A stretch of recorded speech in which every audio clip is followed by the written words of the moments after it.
Salam sejahtera untuk kita semua. Bertemu lagi dengan saya Niloma D. Megawati dalam tugas 1 Studi Komparatif Pendidikan di Berbagai Negara. Pada pertanyaan yang pertama, yaitu menganalisis artikel jurnal terakreditasi SINTA tentang isu sosial politik dan sosial budaya dengan judul Pengaruh Pembelajaran Kearifan Lokal di Jawa Barat dalam Melestarikan Budaya Tradisional bagi Siswa SD. Poin penting dari artikel tersebut yaitu yang pertama, artikel menelaah implementasi pembelajaran berbasis kearifan lokal pada jenjang SD di wilayah Jawa Barat dan bagaimana praktik tersebut berkontribusi pada pelestarian budaya tradisional serta pembentukan karakter siswa. Yang kedua, integrasi kearifan lokal ke dalam proses pembelajaran, misalnya cerita rakyat, tari atau tradisi lokal, praktik seni budaya, kearifan lingkungan, dapat meningkatkan minat dan keterlibatan siswa dalam pembelajaran. Yang ketiga, siswa yang terpapar materi kearifan lokal menunjukkan pembentukan sikap kebanggaan budaya, tanggung jawab sosial, dan perilaku gotong royong pada nilai karakter. Kaitannya dengan sekolah saya, yaitu hasil penelitian dalam artikel Pengaruh Pembelajaran Kearifan Lokal di Jawa Barat dalam Melestarikan Budaya Tradisional bagi Siswa SD, sangat selaras dengan praktik yang telah berlangsung di tempat saya mengajar, di mana sekolah telah mengembangkan kegiatan ekstrakurikuler berbasis kesenian daerah. Kegiatan ekskul tersebut menunjukkan bentuk nyata integrasi nilai budaya lokal ke dalam lingkungan pendidikan dasar, sebagaimana direkomendasikan oleh penulis artikel. Kesenian lokal yang dikembangkan di SDN 4 Penganjuran seperti tari daerah, gamelan, tembang tradisional atau seni kerajinan, berfungsi tidak hanya sebagai sarana hiburan, tetapi juga sebagai media pembelajaran karakter dan pelestarian budaya. Siswa diajarkan untuk menghargai tradisi, bekerja sama dalam kelompok, dan menumbuhkan rasa bangga terhadap identitas daerahnya. Pertanyaan kedua yaitu menganalisis artikel jurnal terakreditasi SINTA tentang pendidikan berwawasan multikultural. Di sini saya mengambil judul artikel yaitu implementasi pendidikan multikultural melalui pembelajaran IPS di sekolah dasar. Poin penting dari artikel ini yaitu yang pertama, pendidikan multikultural dalam IPS membantu siswa untuk lebih mampu menerima, menghargai, dan menghormati keberagaman baik dari aspek etnis, agama, budaya, bahasa. Yang kedua, nilai-nilai multikultural yang umum dimasukkan antara lain toleransi, kerjasama antar siswa yang berbeda latar belakang, empati terhadap orang lain, dan kesadaran bahwa masyarakat Indonesia itu plural. Yang ketiga, metode pembelajaran yang dipakai di literatur termasuk penggunaan diskusi, pembelajaran berbasis proyek, studi kasus, kerja kelompok, penggunaan sumber belajar yang merepresentasikan keberagaman budaya. Yang keempat, tantangan atau tambahan hambatan. Kurang adanya bahan ajar yang kontekstual, yaitu yang mencerminkan budaya lokal sekitar siswa. Guru belum selalu siap atau memiliki kompetensi multikultural. Waktu pembelajaran yang terbatas dan kadang kurikulum tidak mengatur secara spesifik nilai multikultural yang harus dicapai dalam tiap tema IPS. Kaitannya dengan sekolah saya, yaitu yang pertama di tempat saya mengajar memiliki siswa dari latar belakang budaya, agama, bahasa ibu yang berbeda. Seiring dengan itu, pendidikan multikultural menjadi sangat relevan agar siswa bisa tumbuh menjadi warga yang toleran dan menghargai perbedaan. Yang kedua, pembelajaran IPS di SD sering membahas masyarakat, kewarganegaraan, lingkungan sosial. Ini adalah semangat yang sangat cocok untuk mengintegrasikan nilai multikultural. Yang ketiga, guru di SD sering menghadapi tantangan bahan ajar yang umum atau homogen, sehingga kurang mencerminkan budaya lokal siswa.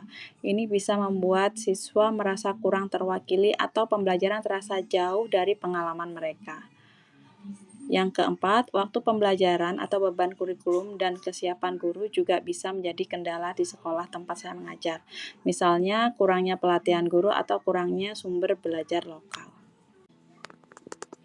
Pertanyaan yang ketiga yaitu analisis artikel jurnal terakreditasi Sinta tentang teknologi informasi dan komunikasi dalam pendidikan dasar. Di sini judul yang saya ambil yaitu pentingnya penggunaan teknologi informasi dan komunikasi dalam menunjang pembelajaran sekolah dasar. Ada 2 poin hal yang penting yaitu manfaat TIK di SD serta yang kedua hambatannya. Manfaatnya yang pertama dapat meningkatkan motivasi belajar siswa. Dalam hal ini dapat memudahkan pemahaman konsep belajar anak usia SD. Yang kedua, akses sumber belajar lebih luas, materi yang didapat dari internet pun lebih relevan dan lebih luas. Yang ketiga, fleksibilitas metode pembelajaran. Pembelajaran bisa daring atau hybrid, kuis interaktif, dan project based learning berbantuan TIK. Yang kedua yaitu tentang hambatan. Hambatan yang pertama yaitu kesiapan guru. Tidak semua guru sepenuhnya menguasai TIK. Yang kedua, keterbatasan infrastruktur, ketersediaan perangkat koneksi internet, terutama di wilayah terpencil dengan anggaran yang minim. Yang ketiga, kualitas bahan ajar dan digital dan keamanan konten. Perlu kurasi sumber yang sesuai usia dan kurikulum, juga perhatian pada literasi digital dan proteksi data anak. Kaitannya dengan sekolah saya, yaitu di sekolah saya telah menunjukkan kemajuan yang signifikan dalam pemanfaatan teknologi informasi dan komunikasi di lingkungan sekolah. Dengan keberadaan laboratorium TIK yang memadai dan akses internet yang stabil, sekolah memiliki fondasi yang kuat untuk mengintegrasikan pembelajaran digital secara lebih optimal. Kondisi ini sejalan dengan arah kebijakan pendidikan nasional yang menekankan pentingnya literasi digital di jenjang pendidikan dasar. Keterkaitan dengan temuan artikel. Artikel tentang pentingnya penggunaan teknologi informasi dan komunikasi dalam menunjang pembelajaran sekolah dasar menegaskan bahwa TIK berperan penting dalam meningkatkan kualitas dan efektivitas pembelajaran. Kondisi di tempat saya mengajar sangat relevan dengan ketemuan artikel tersebut karena yang pertama, lab TIK memungkinkan penerapan pembelajaran berbasis proyek dan eksplorasi media digital oleh siswa.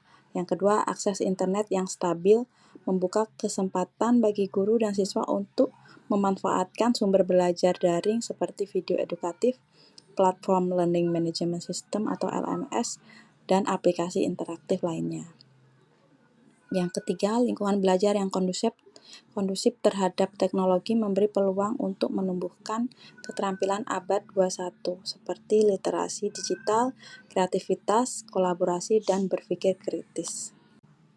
Pertanyaan yang keempat yaitu menganalisis artikel jurnal internasional bereputasi Scopus tentang teknologi informasi dan komunikasi dalam pendidikan dasar.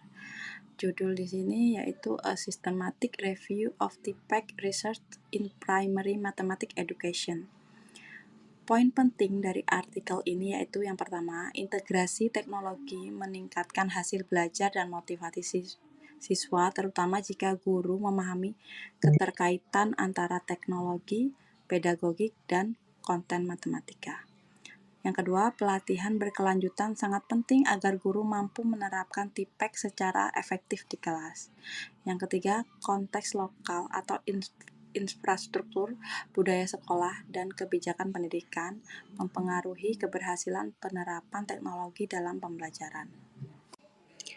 Kaitannya dengan sekolah saya, yaitu di sekolah saya, tempat saya mengajar, sudah memiliki laboratorium TIK dan akses internet yang stabil, yang menjadi pondasi penting untuk menerapkan pembelajaran berbasis TPEC, sebagaimana dijelaskan dalam artikel. Artinya, sekolah sudah memenuhi 2 syarat utama yang disebut dalam penelitian Lee dan kawan-kawan. Yang pertama, kesiapan infrastruktur teknologi dan dukungan belajar digital yang memungkinkan penerapan pembelajaran inovatif. Berikutnya, hasil penelitian menunjukkan bahwa keberhasilan pembelajaran berbasis TIK di sekolah dasar sangat bergantung pada kemampuan guru untuk mengintegrasikan 3 aspek utama. Yang pertama, content knowledge, yaitu penguasaan materi pelajaran, misalnya matematika dasar. Yang kedua, pedagogical knowledge, yaitu strategi mengajar yang efektif dan sesuai dengan karakteristik siswa SD. Yang ketiga, technological knowledge, yaitu kemampuan menggunakan alat digital, aplikasi pembelajaran, atau multimedia interaktif. Demikian tadi paparan tugas 1 saya, yaitu pada mata kuliah Studi Komparatif Pendidikan di Berbagai Negara. Terima kasih dan sampai jumpa.